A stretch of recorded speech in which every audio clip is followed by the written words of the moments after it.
Hey, that's right. Whenever you see one of my videos, you never know what I'm going to talk about. And I'm not really going to talk about this that much. I'm just going to point on it. See, here's that wall mount air conditioner here. And previously, I installed a 4-hour timer because this is a vacation condo rental.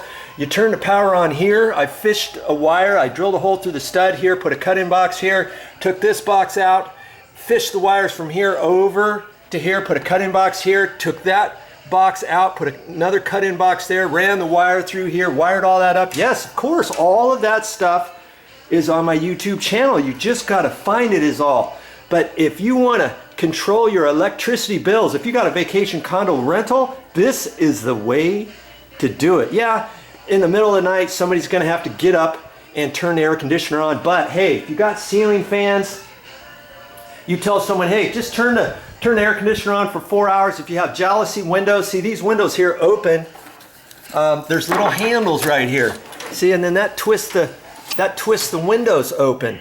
And there's 3 of those. You could open up the windows on both sides of the room and get a nice through breeze. Same thing in the bedroom.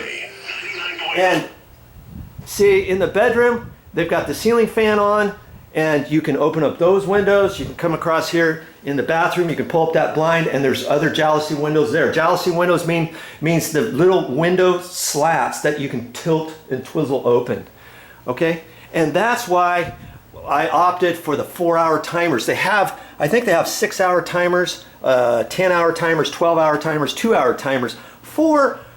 We picked 4 because that seemed to be the good thing. You just notify your renters, your vacationers, whoever, hey, you want to use the air conditioner more than that? Go over there and turn the timer back on. It's like an egg beater timer or something. You know, you turn past this and then it will activate, and there's 1 hour, 2 hours, 3 hours, 4 hours.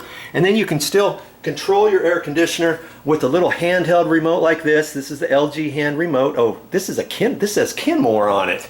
But it also worked the LG. Somebody must have lost the LG handheld remote. No biggie. And then you can control it. You can turn it on and off right here. You can do all this stuff, or you can do it up at the unit. Once you turn it off here, if this timer's still on, it'll count down and ding, time right out. Okay? So there's something to think about when you're installing these types of air conditioners.